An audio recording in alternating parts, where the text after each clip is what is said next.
모시고 안녕하십니까. 안녕하십니까. 지난 신날은 통일협동식이 있었죠. 협동식이 있어가지고 우리 교단이 막 사가지고 빈자리 없이 많은 분들이 시식을 같이 봤는데 앞으로는 아산시 교구 자체만으로도 자석이 부족해가지고 다시 신축하는 그런 아산시 교구가 되기를 저는 기원하고 있습니다. 여러분들도 같이 그렇게 기원하고 계시겠죠? 지난번에 시식을 보고 이제 식사를 하고 우리 수은 대지사님 둘째 딸 최완 교수로 방문해가지고 같이 참배하고 했는데 우리 수은 선생님은 생각하면 가슴이 저며올 수밖에 없어요. 새로운 이 정신, 새로운 도를 창조하셔가지고 그래서 모든 사람들을 함께하는 이런 세상, 동등한 세상, 차별 없는 세상을 만들기 위해서 그 가르침을 주셨는데 그때 당시 그것이 양반과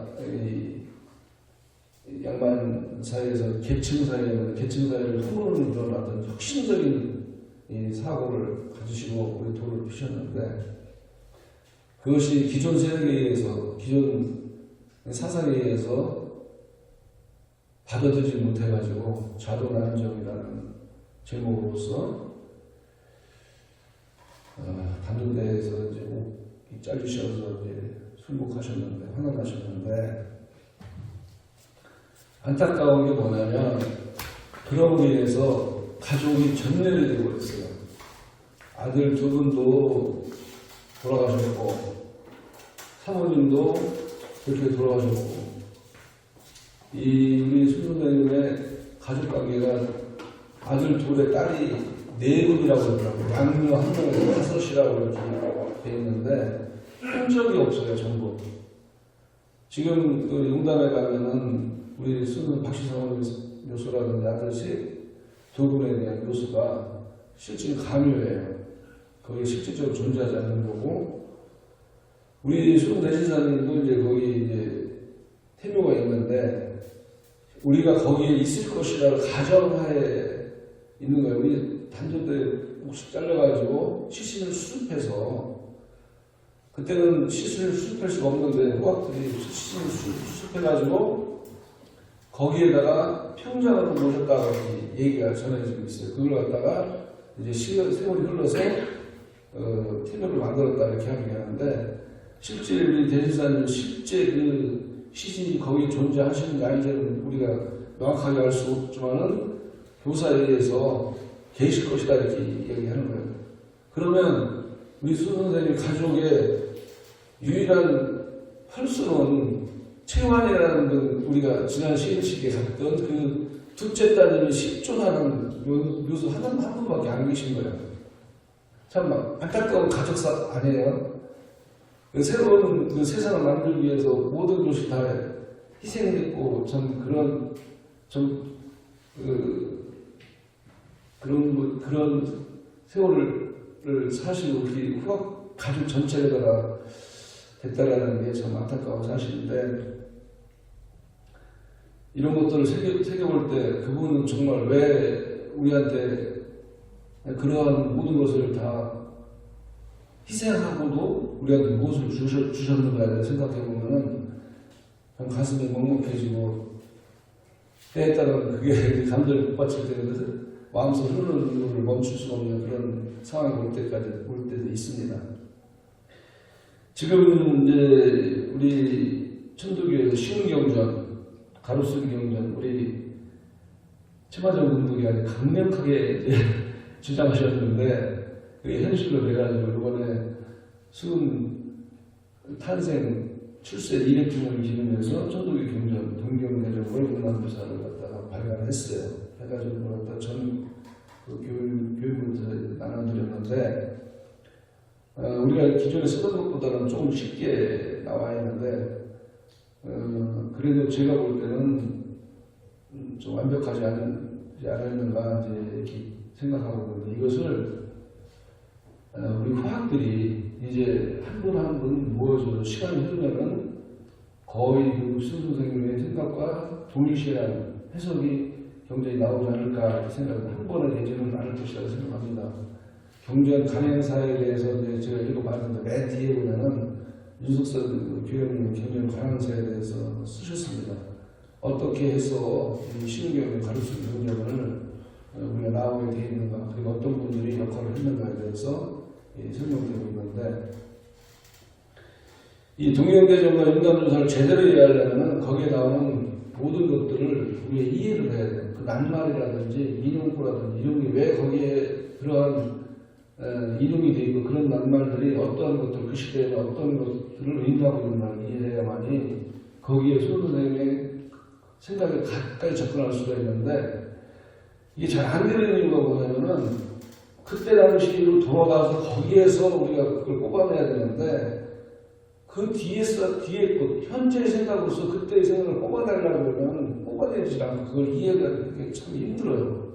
그래서 저도 이제 오늘 이제 지난번에 이제 포동문 했고, 이제 문화문의 1절부터 7절까지 지난주에 했고, 이번에는 오늘은 이제 8절부터 13절까지 하는데, 이게 한 분 한 분을 뽑아낸다라는 게 이해한다는 게 무척 힘든데, 가까이 접근하려고 노력하지만은 가까이 가지 못했을지라도 좀 더 가깝게 가려고 노력하고 있습니다. 그러면 오늘 제가 이제 프린트에서 나눠주신 것을 한번 보면서 오늘 경전 풀이를 해보도록 하겠습니다. 그리고 집에 돌아가셔가지고 오늘 신경전, 가족수기 경전 책을 하나씩 다 집으로 가지고 가세요. 하시고 그 다음에 여기에도 많이 있으니까 가져가셔서 보시고 자꾸 살펴보시면은 이해할 수 있는 많이 도움이 될 것이라 생각합니다. 그리고 오늘 제가 이제 노당문은 이제 8절부터 이제 한글로 된 부분만 읽겠습니다. 경전에 어떻게 우리 수 선생님 말씀하시는가를 갖다가 읽으면서 한번 살펴보도록 하겠습니다. 해가 바뀌어 신인의 이름이 여러 곳에서 어진 선비들이 나에게 와서 묻기를 지금 하늘님이 영이 선생님께 내셨다 하는데 어떻게 된 일입니까? 그 물음이 대답하시기를 가는 것은 돌아오지 아니함이 없는 이치를 받은 것이니라. 묻기를 그러면 무슨 도라고 지칭합니까? 대답하기를 천도이니라. 묻기를 양도와 다른 것이 무엇입니까? 대답하기를 양학은 우리 도와 같은 것 같지만 다름이 있는데 기원하는 것 같지만 정성스러움이 없다. 그러나 우리인즉 하나요? 도인즉 같으나 이치인즉 다르니라 이렇게 말씀하셨는데, 그 양학은 그 사람들이 계속 기원하는 것 같아요. 무엇인가를 해달라고 기원하는 것 같지만은 거기에 정성이 들어가야 되는데 정성스러움이 없다 이렇게 얘기하십니다. 뒤에 이제 나가면 또 이제 문답이 있겠지만은 그 사람들은 항상 무엇인가를 바라고 기원하지만은 그 기원함에 대해서 항상 정성이 들어가야 되는데 정성들이 없다 이렇게 말씀하시고 있습니다. 근데 이제 그 밑에 이제 책을 보면은 설명으로 무한불복질이 어원이라고 얘기했는데, 이 무한불복질이라는 단어는 어디에 나오냐면 주역 천지 지천태에서 나오는 문장이 지천태에서 나오는 문장인데, 지천태의 그 세 번째 밑에서부터 이제 여섯 단계가 있는데, 밑에서부터 이제 초 여섯 단계 있는데 세 번째 단계에 있는 세 번째 효사를 보면은 뭐라고 나오냐면 무한불복 천지 제야라 이렇게 설명을 하고 있어요. 그 지천태에. 근데 이것이 뭐냐면 가는 것은 반드시 돌아오지 않는 법이 없다 이거예요. 한 번 간 것은 반드시 돌아온다는 거예요. 없다는 것은 천지 접점, 법칙이다 이렇게 설명해요. 천지 지제. 가는 것은 돌아오지 않는 법이 없다라는 것은 천지의 접점이다, 법칙이다 이렇게 설명하는데, 그것이 무엇을 설명하냐면은 우주간의 모든 것은 순환한다.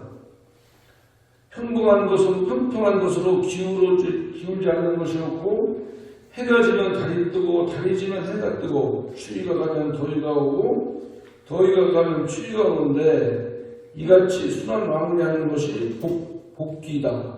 다시 돌아온다 이렇게 설명하는 것입니다. 이와 같이 수 선생께서는 천지 법칙, 통칙이라고 할 수 있죠. 통칙을 받고 깨달으신 거예요. 천도를. 그러므로 천도를 받은 것이다 이렇게 말씀하시고, 가고 돌아오지 아니하는 원칙, 자연의 순환의 원칙, 거기에서 인간이 어떤 것을 어떻게 해야 될 것인가를 알아내신 거고, 우리가 인간이 해야 될 것을 우리한테 설명해 주시고 있는 거예요. 그래서 천도인 것입니다. 그 밑에로 들어가 봅니다. 묻기를 어떻게 들었습니까? 대답하기를 우리 도는 자연스러운 무한물목적 무의화다 이렇게 얘기했는데, 무의화에 밑에서 설명하겠습니다. 우리 도는 자연스러운 변화되는 것이니라.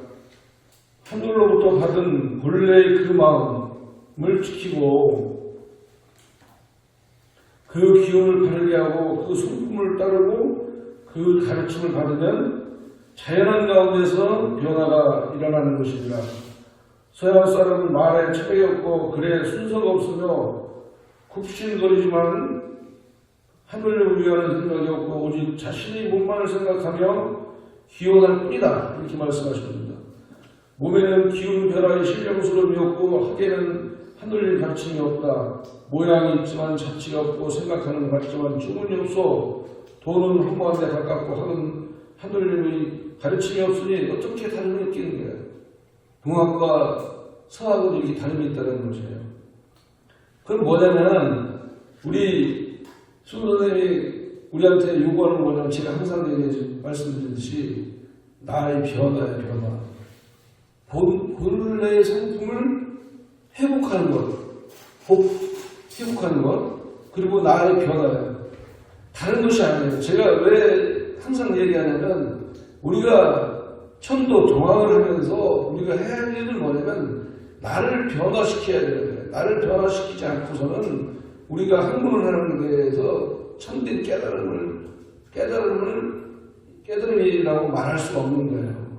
그 나를 변화시켜서 본래의 하늘이 우리에게 주어진 그 본래의 성품을 회복하는 것이다 이것입니다. 그리고 여기에서 보면 재미있는 게 뭐냐면, 제가 이걸 해석하면서 재미있는 게 있는데,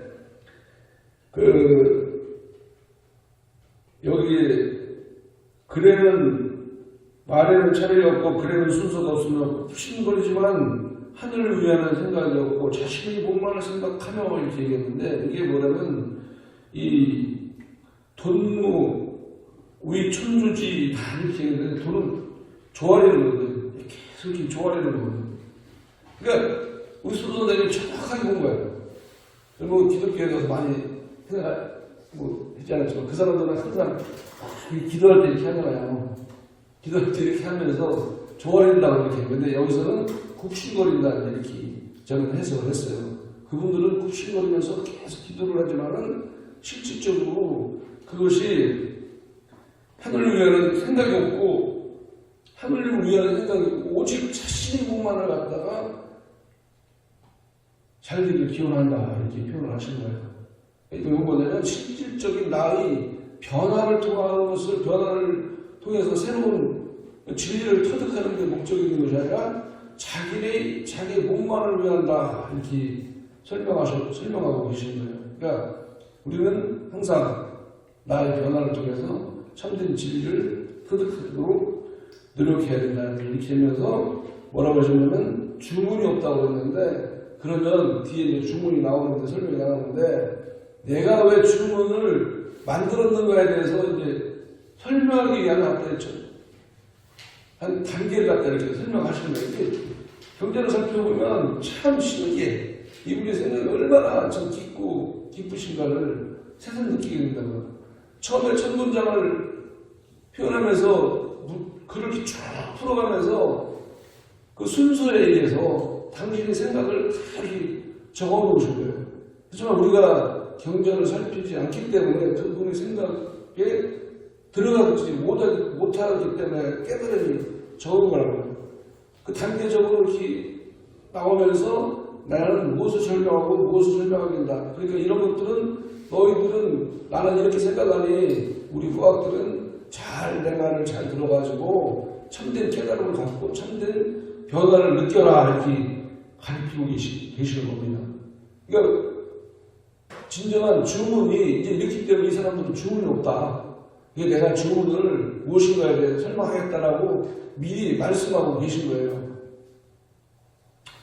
근데 여기 보면은 제가 이제 무의와 의미 이렇게 써놨는데, 무의와는 보편적 해석은 노자사상에서 보면 애써 하지 않아도 힘쓰지 않아도 저절로 된다 이렇게 일이 진행된다 이렇게 저절로 변하여 잘 이루어진다고 생각하고 해석하고 있는 거예요. 저절로 우리가 애써 힘쓰지 않아도 저절로 저절로 변하여 잘 이루어진다고 해석하고 있으나, 여기에서 무의와라는 것은 인위적인 마음, 무엇인가 첨가된 행위가 없어도 본래의 성품으로 자연스럽게 마음의 변화가 일어난다 이런 거예요.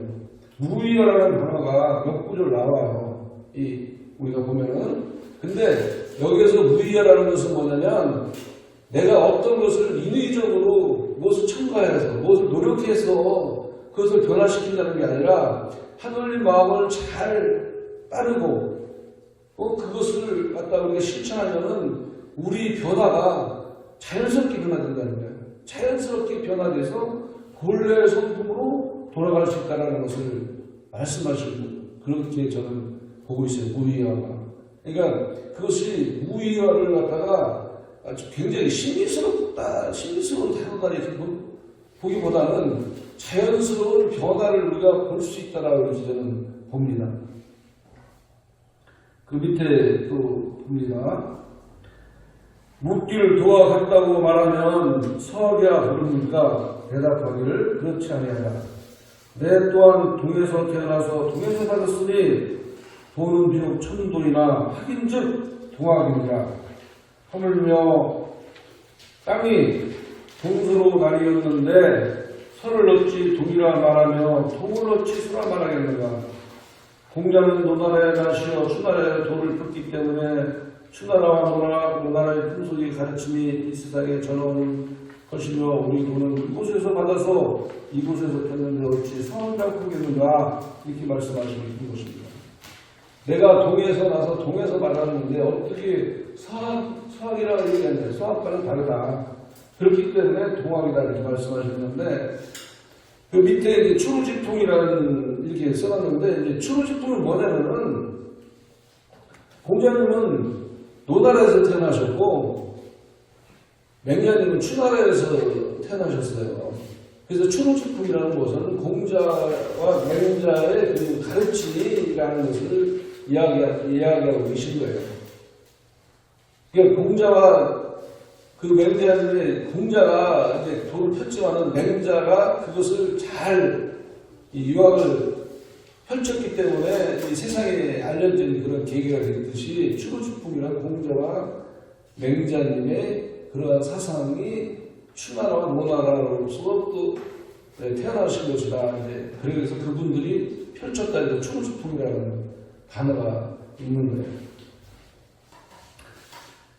그러면 그 밑에 이제 주문의 본래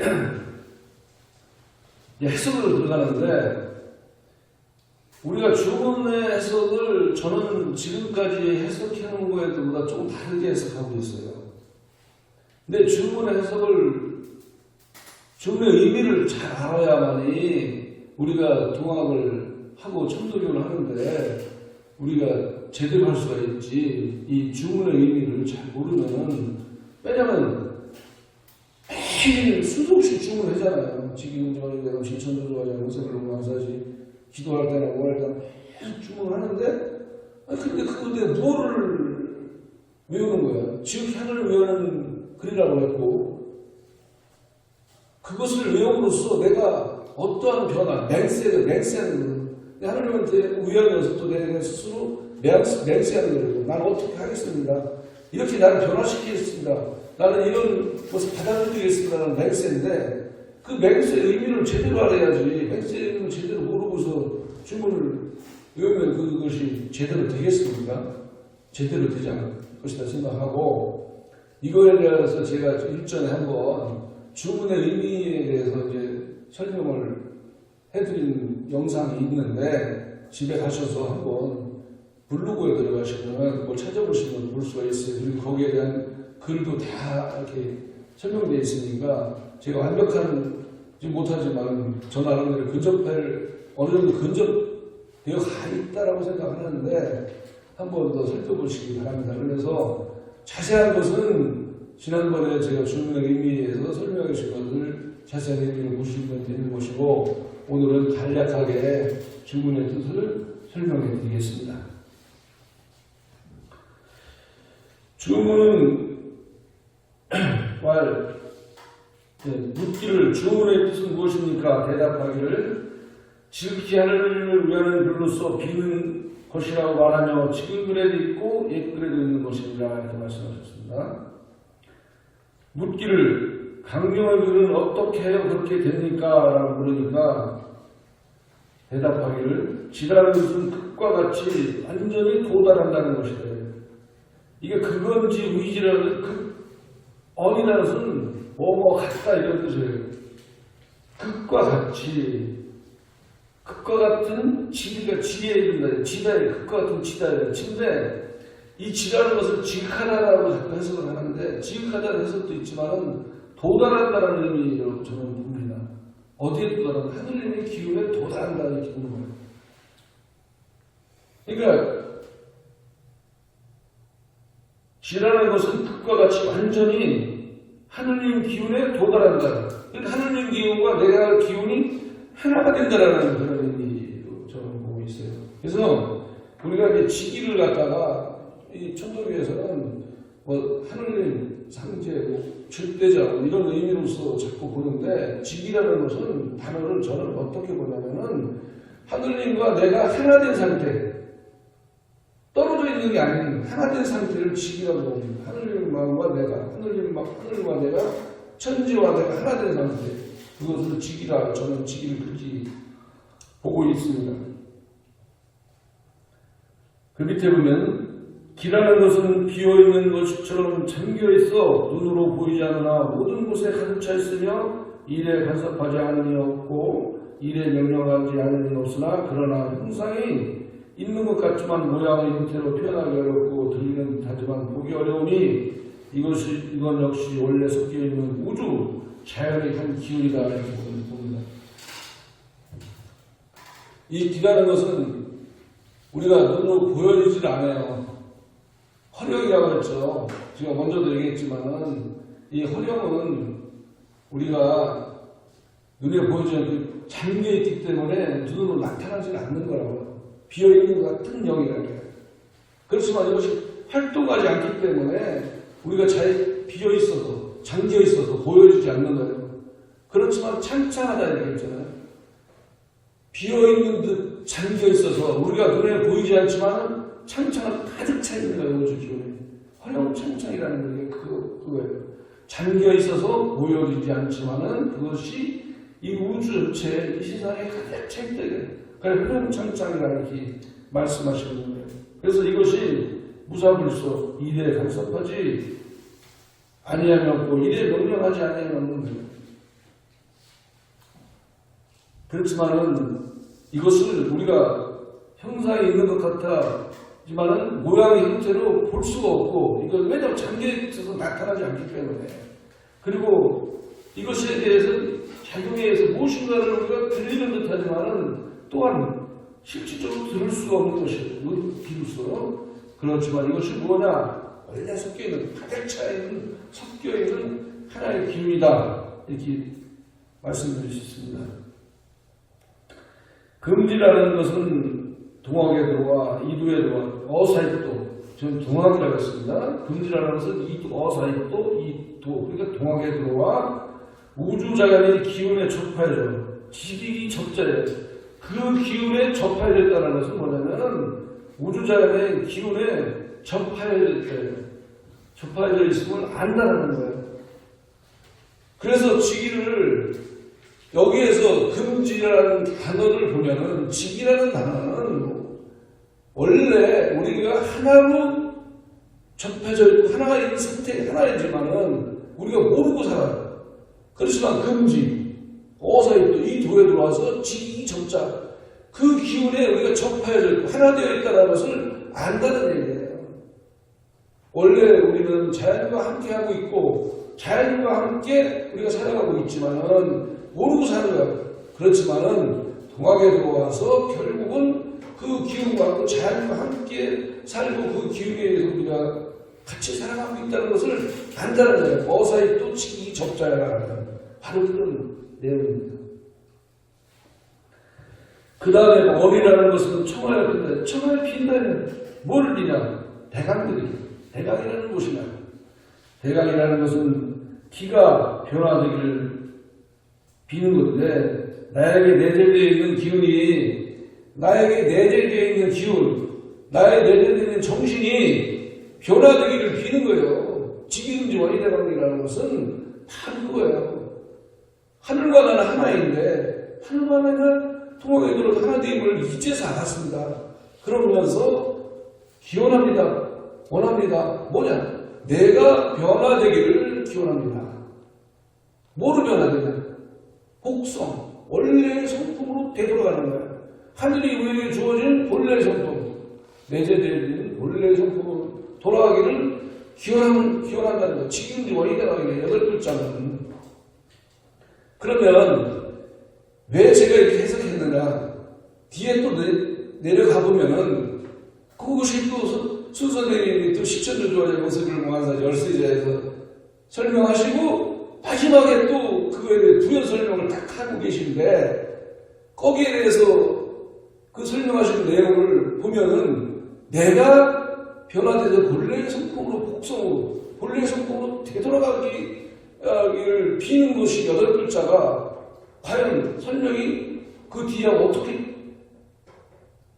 되는가에 대해서 우리가 볼 수가 있습니다. 그러면 다시 또 십자부터 또 본주문 십자부터 열세자를 한번 해석해 보겠습니다. 십자는 악으로 하늘님이 내재되어 있고 몸은 하늘님의 기운이 변화로 보여져 있음을 이 세상 사람들이 각각 알아서 그 깨달음이 흔들리지 않는 것이다. 이렇게 흔들리지 않는 것은 요동치지 않는 거예요. 제가 이제 이것도 그 주문의 의미에 대해서 십자에 대해서 자세하게 설명을 해드렸는데 우리는 내요신령 우리가 어머님 아버님이 몸으로 인해서 그 속에 잉태되는 순간 하늘님의 영이 내 안에 딱 들어와 있는 거예요. 자연의 기운과 자연의 이 영이 내 안에 들어와 있는 거예요. 내요신령 외형교화는 그러한 것이 몸은 우리는 기운의 변화로서 나타나는 것이라는 거예요. 근데 이게 몸은 기운의 변화로 나타난다는 것을 옛 어른들이 경서에 쭉 설명해놓고 다 설명해놨는데 우리 부학들은 그렇게 설명 안 하고 있잖아요. 오늘도 경전에 보면은 내요신령은 하늘의 기운이 외우면은 그렇게 설명 안 하고 있다고.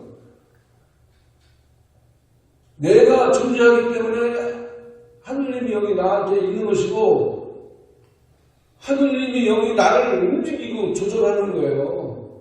내 몸속에 들어와 있어가지고 내 몸속에 들어와 있어서 딱 잉태되는 순간 우리가 하나의 그 잉태되는 순간 들어와 있어서 내 몸에 하늘님의 영이 딱 들어와 있는 것이고 이것을 움직이는 것은 하늘님의 영이고 내가 없으면 영이 어디서 들어오냐고.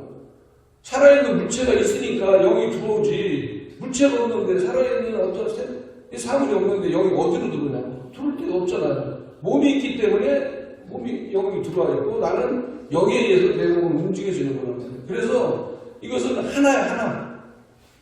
떨어질래야 떨어질 수가 없는 거예요. 우리가 죽으면은 영으로 흩어져서 없어지는 거예요. 죽으면. 그렇듯이 우리가 살아있으면은 하늘의 영과 나는 하나인 상태예요. 그런 것들을 이 세상 모든 사람들이 각각 알아야 돼요. 내가 아무리 길라고 해도 여러분들이 느끼고 알지 못하면 몰라요. 그것을 여러분들 스스로 각각 알아서 알음을 움직이지 않는다는, 옮기지 않는다는 것은 뭐냐면 그 알이 확실하게 그냥 딱 들어가지고 요동치지 않는 거고 흔들리지 않는 거예요. 긴 건지 아닌 건지. 응? 이것을 잘 모르잖아요. 그것을 각각 알아서 그 알을 움직이지 않게 딱 붙잡아 놓는 것이 바로 정불이라는 거예요.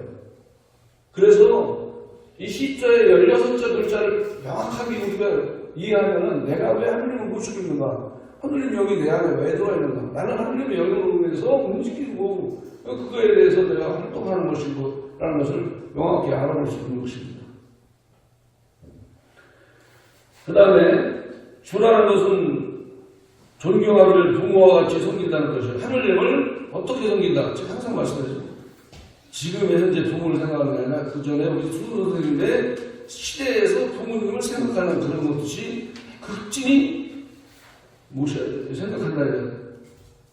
그 다음에 조화라는 것은 무의화예요. 여기서 조화라는 것은 자연스러운 변화예요. 인위적인 것이 조금 더 개입되지 않은 그런 변화라는 것이에요. 아까 제가 무의화에 대해서 설명했듯이 그와 같은 거예요. 자연스럽게 정으로 간다 이거예요.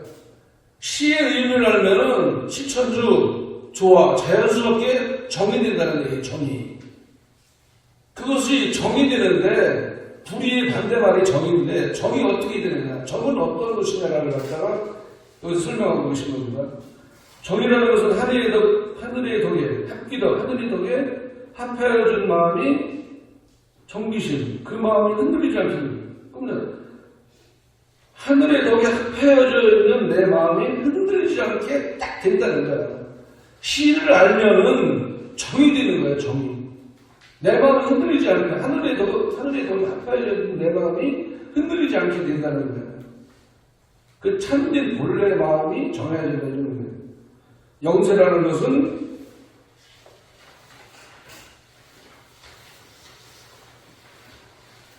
사람의 평생이다. 내 죽을 때까지, 내 생이 닿을 때까지. 불만이라는 것은 생각을 보존한다는 거예요. 내가 죽을 때까지 잊지 않고 보존한다는 얘기예요. 만사라는 것은 수가 많다는 것이에요. 많다는 것은 아주 넓은 천지명의 도전체를 말해요. 우리가 깨달아야 할 것, 우리가 느껴야 될 것은 이 세상의 모든 것들이 깨달아야 될 것이 너무 많다. 그러한 것들을 우리가 깨달아야 된다는 얘기죠. 그렇게 수가 많다는 얘기예요. 지라는 것은 하늘의 수많은 도를 알아서 그 알을 받아들여 실천한다는 거죠. 제가 항상 얘기해요. 아는 것은 알기만 하면 뭐하냐고. 알기만 하면 세상에 똑똑한 사람이 얼마나 많이 이 세상 천지에 똑똑한 사람은 천지에 가득 차있지. 알기만 하고 알기만 해. 그냥 나쁜 짓 하지 말라는 거 다 알아. 뭐 하지 말라는 거 다 알아. 그거 해야 된다는 거, 열심히 살아야 된다는 거, 끊임없이 노력해야 된다는 것, 농사를 하셔서 곡식을 잘 먹으려면 부지런히 아침 저녁 시도에 가서 돌보고 풀 뽑아주고 벌레 있으면 벌레 잡아주고 병 생기면 농약 쳐주고 해야 우리가 잘 먹을 수 있다는 거. 누가 모르는 사람이 어딨냐고 이 전주에 다 안다는 거. 그러나 실천하지 않는 때문에 문제가 생기는 실천하지 않기 때문에 나쁜 짓 하지 말아야 되는 건 내가 다 아는데 나쁜 짓 해야되고 하지 말아야 되는데 농사 열심히 지으려면 부지런히 노력해서 이 식물들을 곡식을 갖고 와야 되는데 부지런히 안 갖고 그러면은 피해가 나는 거예요. 우리도 똑같아. 그 도가 하늘의 도가 어떻다냐? 참 우리가 본받아야 되고 우리가 지켜야 될 것이 건강하다. 군자는 쉬지 않고 노력하는 게 군자예요. 그냥 어영부영 대충대충 사는 건 그런 사람은 군자가 아니에요. 군자는 나를 쉬지 않고 노력해서 변화시키는 게 그게 군자예요. 우리 선수들이 바라는 이상형이 바로 그거예요. 군자. 쉬지 않고 나를 변화시키는 거. 쉬지 않고 나를 갖다가 자꾸 지식이라든지 모든 것을 이렇게 공부하고 또 되돌아보고 생각해서 나를 변화시키는 것이 그게 군자예요. 이 뒤에 보면 또 나온다고 하는데 소인과 군자는 어떤 것이다 라는 것을, 그리고 우리가 최종적으로 해야 될 것은 무엇이다라는 것을 또 나와요. 이 뒤에 이 순서에 우리한테 가르쳐 주시는 것이, 그렇듯이 우리는 건건 쉬지 않고 노력하고 쉬지 않고 변화를 시키는 것이 바로 군자고 우리가 해야 될 일이에요. 그렇기 때문에 지기도 숙이지 제가 항상 얘기해요. 그것을 알았으면 아는 것을 받아들여 실천을 해야 된다. 받아들여 실천하지 않으면 말짱 도루묵이야. 도루묵이 뭔지 알잖아요. 지금은 도루묵이 참 비싸지만 옛날에는 저기 가면 그물만 던지면 잡히는 게 도루묵이야. 그래가지고 그거에 값어치가 없어. 제가 지금도 머릿속에 생생하게 뭐냐면 크다란 화물차에다가 도루묵을 큰 싣고 와가지고 사고로 퍼서 막 팔았다고 옛날에는. 그렇게 가치 없는 생물이었다고. 그러니까 우리가 알기만 하면 뭐하냐고. 실천하자면 말짱 쓸모없는 지식이에요. 쓸모없는 지식. 그러니까 동학을 해서 우리가 스스로를 변화시키는 걸 갖다가 실천해야만이 참된 동학인이 된다는 것을 말씀드립니다. 그러면 마지막으로 하면서 마치겠습니다. 그러므로 밝은 덕의 의미를 깨달아 항상 생각하여 잊지 아니하고 온전히 나를 변화시켜 하늘의 본성과 하나 되면 지혜와 덕이 아주 뛰어나 우러러볼 수 있는 사람이 된다는 얘기예요. 여기서 지성이라는 것은 뭐냐면은 지혜와 덕이 아주 뛰어나서 모든 사람들이 많이 우러러보는 그런 사람이 지성이에요. 지혜와 덕이 아주 뛰어나서. 그러니까 여기서 명명기덕도 우리가 참 해석을 잘해야 되는데 밝고 밝은 그 덕이 아니라 그렇게 해석하는 게 아니라 명덕을 밝히는 거예요. 명덕을 밝히는 거. 그러면 우리가 명덕이란 본래 우리가 내재되어 있는 본래의 성품, 본래의 그 덕을 밝힌다는 거예요. 밝은 덕을 밝히는 거예요. 명덕을 밝히는 거예요. 그러면 깨닫는다. 이해한다는 거예요. 명덕의 의미가 무엇인가를 우리가 깨닫고 이해해서 우리를 변화시켜서 지성이, 지극한 성이 많이 물어보는 사람으로 존경받는 사람으로 우리가 변화되는 것이 최종적인 목표다. 이게 수도사의 말씀을 마치고 있으신 거야. 주문의 설명에 대해서. 그렇듯이 우리가 주문의 의미를 잘 느끼시기를 깨달으시기를 바라면서 오늘 설교 마치겠습니다.